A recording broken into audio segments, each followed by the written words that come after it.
For the fourth I fight, for the fallen I heed. The mud is gone, the wire is cut, the trench is closed, and the rifle shut. But I remain where the shadows grow. The transition from the lab to the surface wasn't a walk. It was an assault on the senses. The hangar doors groaned open, revealing a world that had moved on from the slow, rotting death of the trenches. This wasn't a war of mud and patience. It was a war of oil, speed, and fire. The air didn't smell of horses and damp earth anymore. It smelled of burning rubber, diesel fumes, and melting tarmac. It was a bloody mess. I stepped out onto a shattered concrete airfield. Above me, the sky was a lattice of black smoke. Sleek silver aircraft with swept wings screamed overhead, dropping payloads that turned entire city blocks into dust. In the distance, the sea was churning with the wakes of massive landing craft, while the horizon flickered with the muzzle flashes of battleships. That dwarfed anything I had seen in my lifetime. "Deployment zone Alpha!" The doctor's voice crackled in a radio earpiece they had jammed into my ear. "The northern front is collapsing. The enemy armor is breaking the line." "Hold them!" I looked down at the Maxim gun in my hands. In the old world, this heavy, water-cooled beast required a crew of 3 to move. Now, with the serum coursing through my veins and the scrap metal armor welded to my body, it felt as light as a rifle. I started to run. I didn't run with the desperate scramble of no man's land. I ran with the piston-driven rhythm of a machine. My boots cracked the pavement with every stride. I reached a ridge overlooking a coastal highway. Below, a column of friendly troops was in full retreat. They weren't wearing the soft wool caps of my platoon. They wore rounded steel helmets and green fatigues, carrying automatic submachine guns. But the look in their eyes was the same terror, the same hollowness. They were running from them. Rounding the bend was a tank. It was a monstrous thing, angular and low profile, painted in jagged camouflage. Its turret rotated with a mechanical whine, the long barrel leveling at the retreating men. Behind it, infantry marched. Men in grey uniforms, their faces hidden behind gas masks that looked like skulls. "Contact," I whispered. I didn't seek cover. I jumped. I fell 30 feet from the ridge, landing in the center of the road with a cratering impact that shook the asphalt. The retreating soldiers froze, staring at the grey-skinned, iron-clad giant who had just fallen from the sky. The tank commander saw me. The turret swiveled. "For the fourth!" I roared, the sound amplified by the sheer lung capacity the doctor had given me.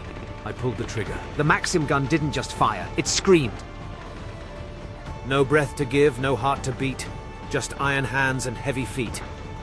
I walked forward, absorbing the recoil with my shoulder, spraying a stream of heavy lead at the tank's viewing ports. "So send your tanks and burn the sky! The fourth is dead, but I cannot die!" The bullets sparked harmlessly off the sloped front armor, but I wasn't trying to penetrate it. I was blinding it. The tank's coaxial machine gun opened up. Bullets hammered against my makeshift chest plate. Clang, clang, clang. But the thick steel held. It felt like being punched by a heavyweight boxer, but I didn't stop. For Miller's breath and Thorne's command, I am the last of no man's land. I reached the tank before it could fire its main cannon. "You broke the world, you fed the flame. Now learn to fear a dead man's name." With a grunt that tore at my vocal cords, I jammed the barrel of the Maxim into the tank's tread mechanism. Metal screeched against metal. The tread snapped with the sound of a gunshot, and the 60-ton beast slewed sideways, grinding to a halt. I am the shield that will not crack. I am the tide that turns you back. I leapt onto the hull. The hatch flew open, and a tanker in a black uniform popped out, Luger raised. I backhanded him without looking, sending him tumbling off the side. "Your lead is rain, your steel is glass, for by my soul you shall not pass." I ripped the hatch clean off its hinges, the metal tearing like wet cardboard, and dropped a grenade inside. I jumped clear as the ammunition cooked off, a pillar of flame erupting from the turret. Silence fell over the highway, broken only by the crackling of the burning tank. I stood up, the smoke swirling around my grey skin. The enemy infantry, the skull-faced men, had stopped advancing. For the first time, the unstoppable force hesitated. I turned to the retreating friendly soldiers. They were staring at me with a mixture of horror and awe. They looked at the burning tank, then at my eyes. "Stop running," I commanded. "Fix bayonets! Flash and thunder! Drag the bastards 6 feet under!" My voice was low, rasping, like slate grinding on stone. A young corporal stepped forward, his Thompson gun shaking. "What are you?" I looked at the Maxim gun, smoking in my hand. I looked at the scrap metal armor, stained with the oil of the future and the mud of the past. "I am the fourth," I said. "Now move out. We're taking the highway back." The corporal straightened up. He looked at his men. The terror in their eyes began to harden into something else. "Hope! You heard the man?" the corporal shouted, his voice cracking. "Form up on the giant!" I turned back to the skull-faced enemy. There were hundreds of them. Tanks, half-tracks, and soldiers. I smiled. It was a cold, grim expression. "Let's see if you bleed like the others," I whispered. I began to walk forward, and this time, an army walked with me. The highway erupted. The skull-faced infantry didn't panic like the conscripts of the old world. They moved with a terrifying insect-like discipline. At a silent signal, the column split. Half-tracks veered off the asphalt into the muddy fields, their heavy-caliber guns swiveling toward me. Mortar teams dropped to their knees behind the wreckage of the burning tank, the thump-thump-thump of outgoing rounds signaling the start of the deluge. "Get down!" I bellowed to the corporal. I grabbed him by his webbing and hurled him into a drainage ditch, just as the earth where he had been standing disintegrated in a geyser of dirt and shrapnel. My armor rang like a church bell. Shrapnel pinged off the scrap metal plates lashed to my chest. A larger piece caught me in the shoulder, spinning me around. But I didn't fall. The pain was distant, a dull information signal rather than a crippling sensation. The serum didn't just make me strong, it made me numb. "Suppressing fire!" I roared, leveling the Maxim. The heavy water-cooled barrel was already hot. I walked right down the center line of the highway, a juggernaut in the open. I didn't need cover. I was the cover. "I see the ghosts in your gas mask eyes. I hear the truth through all your lies. I've tasted death and found it sweet. Now lay your pride at a dead man's feet." I squeezed the trigger. The Maxim chugged, a slow, rhythmic boom, boom, boom that sounded ancient compared to the high-speed zip of the enemy's modern weaponry. But the caliber was massive. I swept the barrel across the field. The rounds tore through the thin armor of the half-tracks like paper. One vehicle swerved, its driver liquefied, and crashed into a telephone pole. "Move up! On my flank!" I yelled. To their credit, the modern soldiers moved. They scrambled out of the ditch, their Thompson guns chattering. They used my massive advancing frame as a walking shield, firing past my hips and over my shoulders. A squad of the skull-faced enemy charged me. They moved fast, low to the ground, wielding serrated trench knives and automatic pistols. The first one lunged for my legs. I didn't bother with the gun. I kicked out, my steel-toed boot connecting with his chest. One for the mud where the brothers sleep. The impact sounded like a car crash. He flew backward, crumpling against the guardrail. The second one tried to jam a knife into the gap of my neck armor. I dropped the Maxim to its sling, caught his wrist, and twisted. Bones snapped. I headbutted him, my forehead against his gas mask. The mask shattered. He dropped, screaming. "Two for the promises I must keep." "Is that all?" I laughed. It was a jagged, ugly sound. "I fought rats in the Somme bigger than you!" I retrieved the Maxim and continued the march. But the enemy wasn't finished. From the smoke ahead, a second tank emerged. This one was bigger. A behemoth with a long barrel that looked like a telephone pole. It didn't bother with the machine gun. It leveled the main cannon directly at me. "Scatter!" I screamed, shoving two soldiers away. Crack! The shell didn't hit me directly, but it hit the asphalt 3 feet to my right. The blast wave was a physical hammer. It lifted me off my feet, all 250 pounds of me plus the armor, and hurled me through the air. I smashed through a brick wall of a roadside cottage and tumbled into a living room that smelled of plaster dust and ruin. I lay there for a second, the ringing in my ears drowning out the battle.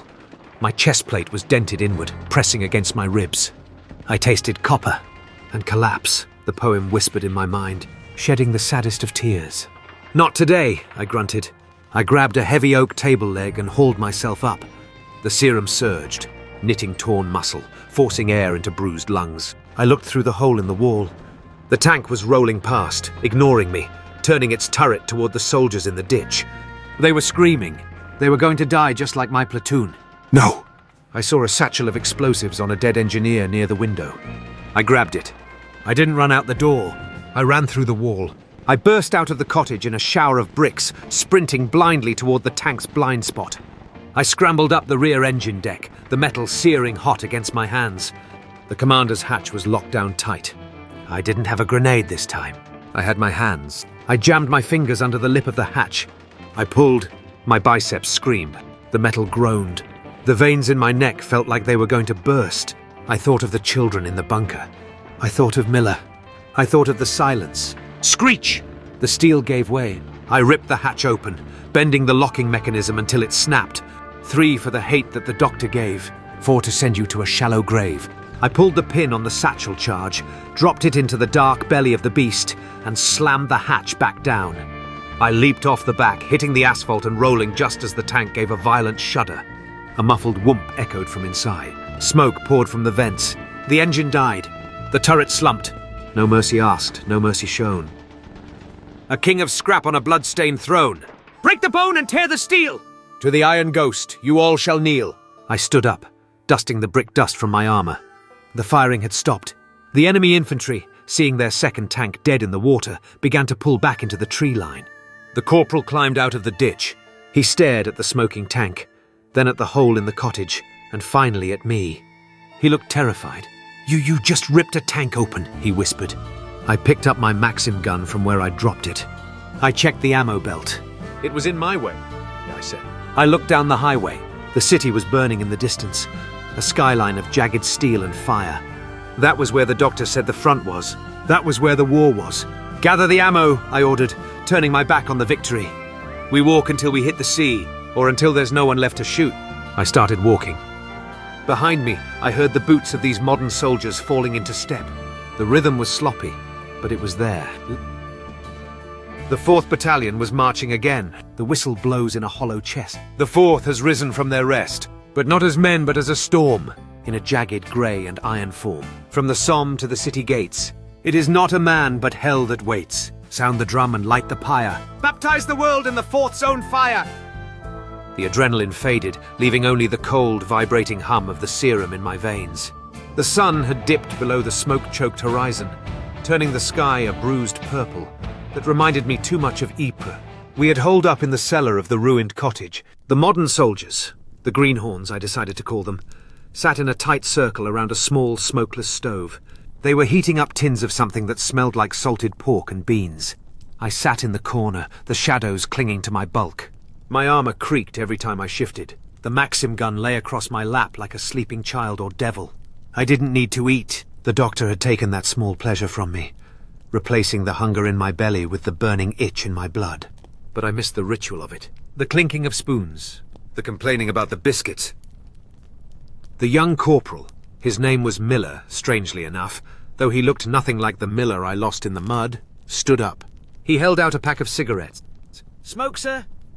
he asked. His hand wasn't shaking anymore, but his eyes were wide, darting to the heavy plates welded to my chest. I looked at the small white stick. It looked fragile. "I haven't had a proper smoke since 17, I rasped. The voice startled them. I reached out. My gauntleted fingers were clumsy, stained with oil and dried blue ichor. I pinched the cigarette gently, terrified I'd crush it. I brought it to my lips. Miller struck a match. The flare illuminated my face. I took a drag. It tasted like chemicals and paper. It wasn't the harsh, dark tobacco of the trenches, but it was close enough. "Thank you, Corporal," I said, exhaling a plume of smoke that mingled with the steam from their stew. "Sir," Miller said, sitting back down but keeping his eyes on me. "That gun, I've never seen a cooling jacket like that. And your armor, it's not regulation. What unit are you with?" "Command said we were getting support from the heavy mechanized division." I chuckled. "Mechanized? I suppose you could say that?" I tapped the Maxim. "This is a Vickers Maxim, standard issue British Army. Best friend a man can have when the Jerry is rushing the wire." One of the privates, a kid with freckles who couldn't have been older than 19, frowned. "The wire? You mean the beach defences?" I looked at the kid. He was so clean, even covered in dust, he was clean. He hadn't rotted yet. "No, son," I said softly. "I mean the Somme, Passchendaele. The places where the mud eats you alive." The cellar went quiet. The spooning of beans stopped. They exchanged looks. To them, those names were history lessons. To me, they were yesterday. You fought in the Great War?" Miller asked, disbelief colouring his tone. "But that was 20 years ago. You don't look old. You look Dead, I finished for him. He didn't answer. I leaned forward, the firelight catching the jagged edges of my shoulder plates. Time works differently where I've been, lads. The doctor, he didn't just patch me up. He didn't just give me this suit. I looked at my hands. He took the 4th Battalion. He took the mud. He took the screams. And he poured it all into one vessel. I saw the fear in their eyes returning, so I softened my voice. I wanted them to know I was still a man, not just a weapon. But tell me, I said, nodding at their strange short rifles. This war of yours, it moves fast, doesn't it? No digging, no waiting for the whistle. Too fast, the freckled private muttered. The tanks, they just roll over everything. You can't hide from them. You don't hide from a tank, I said. The memory of the highway surging back. You break its track. You blind it. You treat it like a beast, not a machine. I took another drag of the cigarette, the ember glowing near my lips. In my day, I said, looking at the ceiling, we had poetry. Before the push, we'd say a few words, to remind God we were still there. Poetry? Miller asked. I closed my eyes. The image of the doctor's lab faded, replaced by the rain-slicked trench walls. Well, gents, if you don't mind, I will hold forth with dictation. I straightened up and began. The mud is deep, the night is long, I recited, my voice dropping to a rhythmic cadence. But in the dark, the spirit's strong, though iron breaks and bodies fall. We answer when the bugles call. I looked to them. The soldiers were staring at me. Not with fear this time, with respect. That's good, sir, the freckled private said. It kept us warm, I replied. I flicked the cigarette butt into the stove. Better than the blankets, anyway. I stood up. The moment was over. The bonding was done. I was the iron ghost of the 4th. Get your sleep, boys, I said, checking the feed on the Maxim. The doctor said the city is next. And if this war is as fast as you say, we'll be killing by breakfast. I walked to the cellar stairs to take the first watch. Sir, Miller called out. I paused, my hand on the door frame. If we get stuck out there tomorrow, Miller stammered. Will you have a poem for that? I looked back at them. Huddled in the warmth I could no longer feel. If we get stuck, Corporal, I said, my blue eyes flaring in the dark. I won't need a poem. I'll make a path. I walked out into the night, leaving them to their respite, while I stood guard over a world I no longer recognized, but was sworn to protect.